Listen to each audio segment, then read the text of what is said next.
Bonsoir à toutes et à tous. Merci de nous recevoir à travers cette édition du soir de la télévision Bonferré.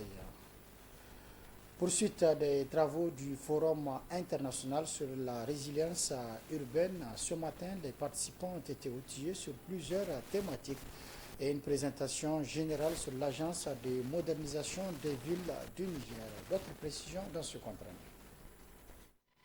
Au deuxième jour du forum sur la résilience urbaine, les participants présents ont été entretenus sur la présentation de l'agence et autres sous-thématiques en lien avec le thème central. Une présentation à long et à large sous la direction du directeur général de la dite agence. De manière structurelle, les vulnérabilités d'inondation reposent sur le fleuve et la vallée Guntina. Nous avons une autre vallée en amont, mais qui ne cause pas de préoccupation parce que tout simplement l'urbanisation n'est pas arrivée à ce niveau-là. Mais le long du fleuve, Guntina et certains points isolés que vous voyez en rouge et en orange, nous avons su faire au niveau de Niamey un travail assez poussé, détaillé, pour définir le grand bassin, pour définir tous les sous-bassins et répertorier au long du fleuve et de la vallée Guntina les zones de vulnérabilité et même les niveaux de vulnérabilité.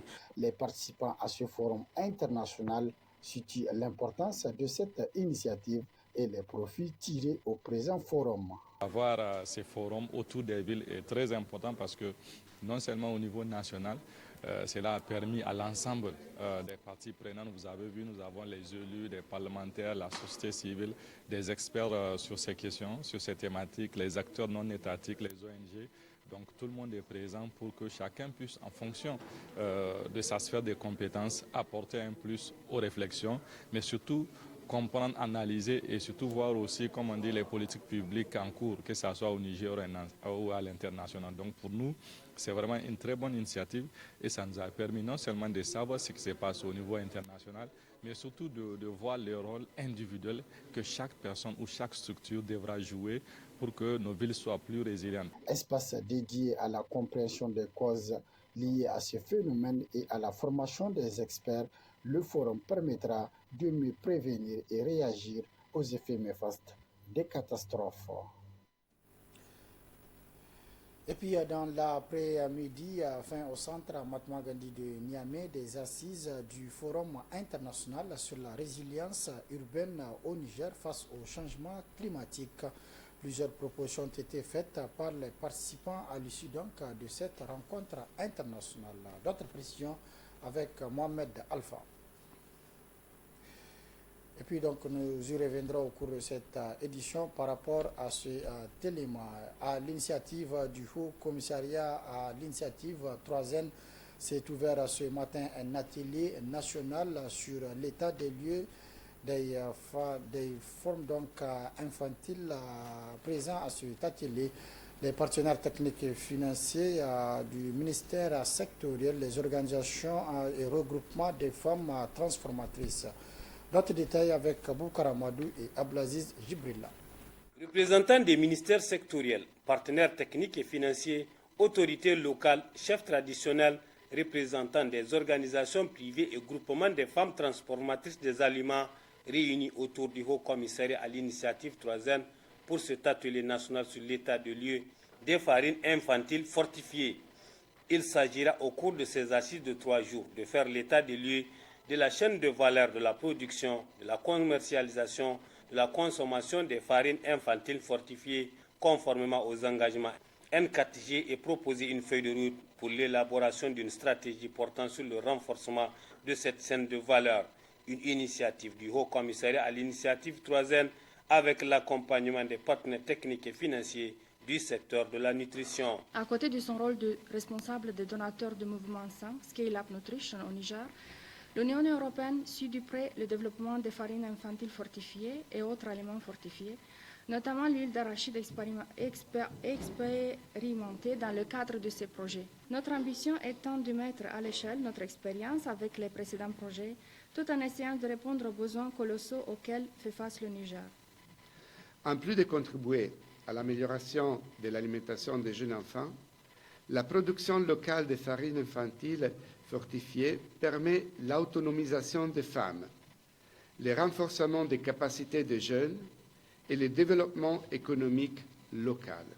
Avec un regard sur les dernières 15 ans d'investissement dans cette chaîne de valeur, il est temps que tous les parties prenantes réfléchissent ensemble pour définir un feuille de route dynamique. L'état de lieu, le cadre réglementaire, la production, la distribution et la consommation est une étape importante non seulement de suivre le niveau de mise en œuvre des engagements, mais aussi de lutte contre la malnutrition. En 2022, 47% des enfants de moins de 5 ans souffrent de la malnutrition chronique et de la prévalence de l'anémie globale chez les enfants de 6 à 59 mois et de 55,5% au niveau national. L'enquête sur le coût annuel associé à la sous-nutrition chez l'enfant conduite en 2018 par le Haut Commissariat à l'initiative 3N en collaboration avec les partenaires sont estimés à 290 milliards de francs CFA, correspondant à 7,1% du produit intérieur brut PIB. Par conséquent, éliminer la sous-nutrition et les carences en micronutriments au Niger constitue une étape nécessaire pour le développement inclusif du pays. De ces 3 jours, il est attendu des propositions qui permettront d'agir efficacement, inverser la tendance élevée de la sous-nutrition et respecter les engagements nationaux et internationaux. Comme je l'ai annoncé tout à l'heure, fin cet après-midi au centre Mahatma Gandhi de Niamey, les assises du Forum international sur la résilience urbaine au Niger face au changement climatique.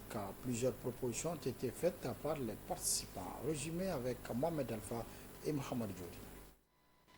C'est une journée inhabituelle à l'Institut international de management.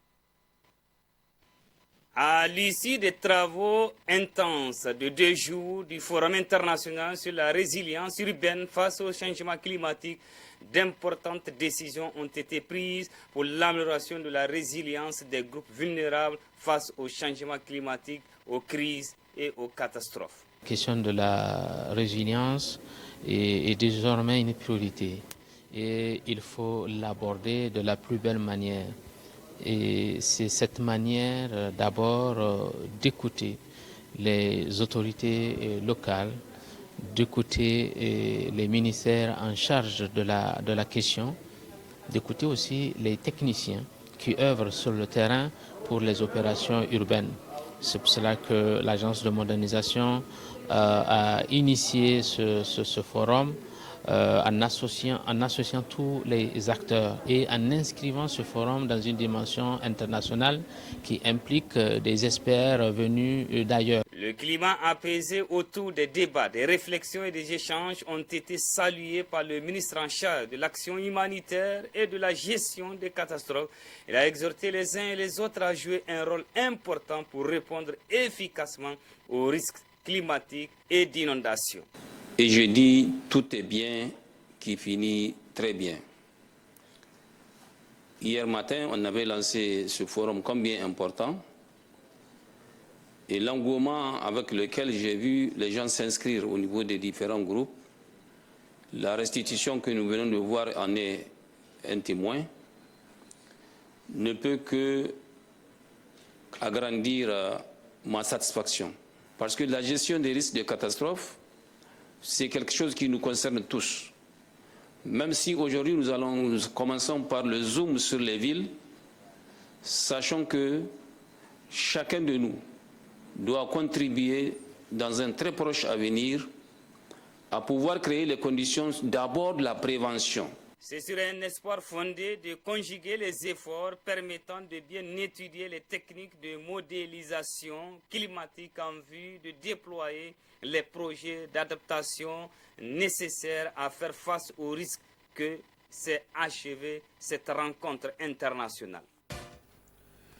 Autre aspect de cette édition, le district 403A1 de la région 17 de Nice Club International a animé ce matin au niveau de l'Institut Espace de Niamey une conférence à l'endroit des étudiants sur le cancer des enfants. Cette initiative rentre dans le cadre de la célébration de la Journée internationale de lutte contre le cancer des enfants. Youssouf Haïdara et Ibrahim Ousmane pour les précisions. Le diagnostic précoce du cancer pédiatrique, c'est le thème de cette conférence initiée par le district 403A1 de Lions Club International, région 17, à l'endroit des étudiants en soins infirmiers de l'école de santé Espace. Pour Lions Club, le diagnostic précoce chez les enfants permettra la prise en charge rapide et augmente plus les chances de guérison. Nous sommes venus à l'école de santé pour entretenir les étudiants sur le diagnostic précoce du cancer de l'enfant. Parce que nous avons constaté que les malades viennent tardivement et le fait de ne pas pouvoir diagnostiquer facilement les cancers font que les chances de réussite d'un traitement dépendent de l'arrivée précoce du malade vers les centres de référence. Donc, nous sommes venus entretenir les étudiants sur le diagnostic précoce parce qu'on sait que les étudiants, surtout les infirmiers, sont les premiers maillons de la chaîne. Cette initiative du district 403A1 de Lions Club International de la région 17 est une opportunité très honorifique selon le responsable des études de l'école de santé Espace. Un grand honneur pour nous parce que nous ne sommes pas la seule école de Niamey. Niamey compte plus de 20 écoles de santé. Et parmi 20 écoles de santé, si on vous choisit, moi je pense que c'est un grand honneur pour nous aujourd'hui. Nous ne faisons que remercier Lions Club de Niamey de pouvoir vraiment nous identifier parmi tant d'autres écoles pour venir donner une conférence à nos étudiants. Cette initiative du Lions Club International à travers le district 403A1 de la région 17 se tient en prélude à la Journée internationale de lutte contre le cancer des enfants qui est célébrée chaque 15 février. Dans le monde, 163 000 enfants sont concernés par cette maladie. Célébration ce jour à l'Institut international de management de la semaine culturelle et sportive au titre de l'année 2022 à 2023. Ils étaient nombreux les étudiants et corps professoral à effectuer les déplacements pour la circonstance. Hussein Assoumi et Lukuba. C'est une journée inhabituelle à l'Institut international de management. En lieu et place des cours, les étudiants, à travers des karaokés, chorégraphies, poèmes et autres, célèbrent leur semaine culturelle et sportive. Si nous prenons la devise de l'IIM, nous avons la formation, l'innovation et l'entrepreneuriat. Nous avons apporté alors une innovation sur nos manières de faire, d'où l'idée de la semaine culturelle et sportive. Je voudrais qu'à chaque fois qu'un 14 février voit le jour, que vous vous rappelez qu'il s'est passé un événement historique à l'IIM. Pour Dr Ide Issoufou, directeur des études, cette initiative est salutaire.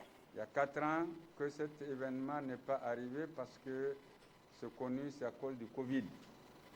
Avec le Covid où on empêchait le regroupement des gens, c'est ça qui a fait que cette initiative a été arrêtée.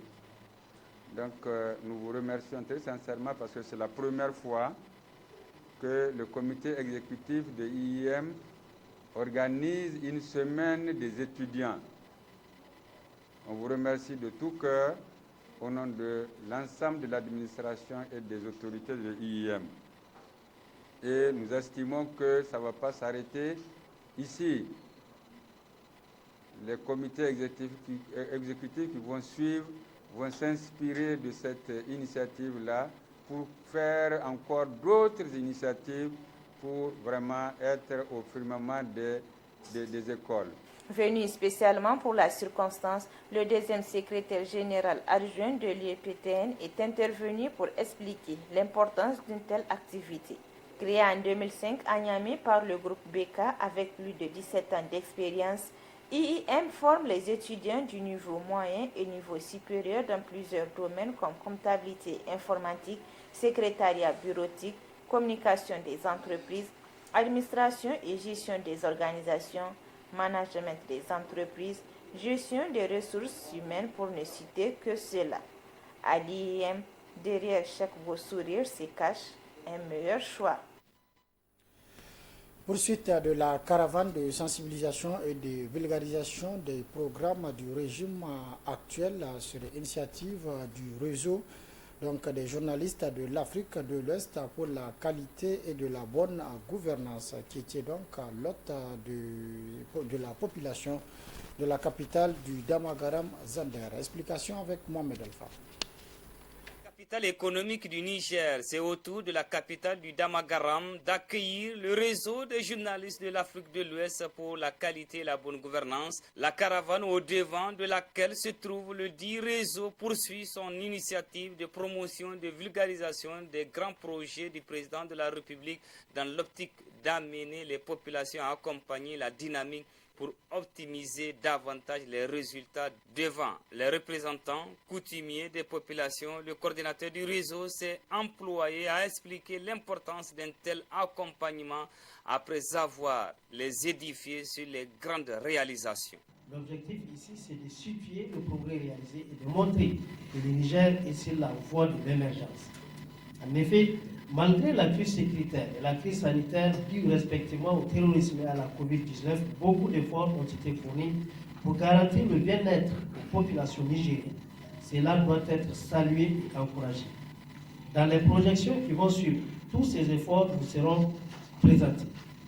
Après plusieurs projections ayant porté sur les efforts du président Bazoum en ce qui concerne la sécurité, la santé, l'éducation, mais également en ce qui concerne les grands projets du moment, les responsables coutumiers se sont adressés à l'assistance pour non seulement encourager l'initiative, mais aussi et surtout de demander aux populations de se joindre à l'appel pour accompagner le processus vers l'émergence du Niger.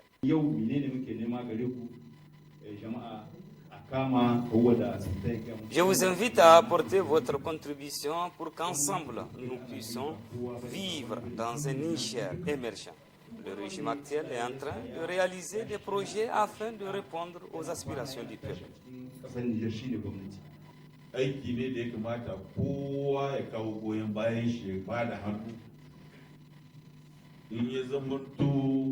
Nous sommes heureux de recevoir le réseau des journalistes qui ne ménagent aucun effort pour édifier les Nigériens sur les multiples réalisations de la Renaissance Acte 3.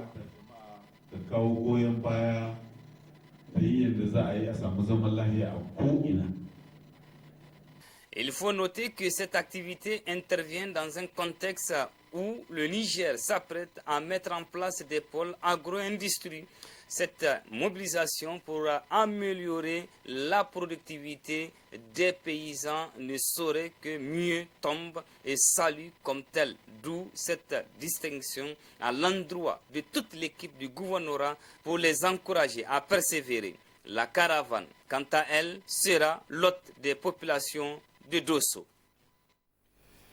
C'est la fin de cette édition. Merci de l'avoir suivi à toutes et à tous. Prochain rendez-vous de la rédaction demain, Inch'Allah, à partir de 12h30. Très bonne réception. Au revoir.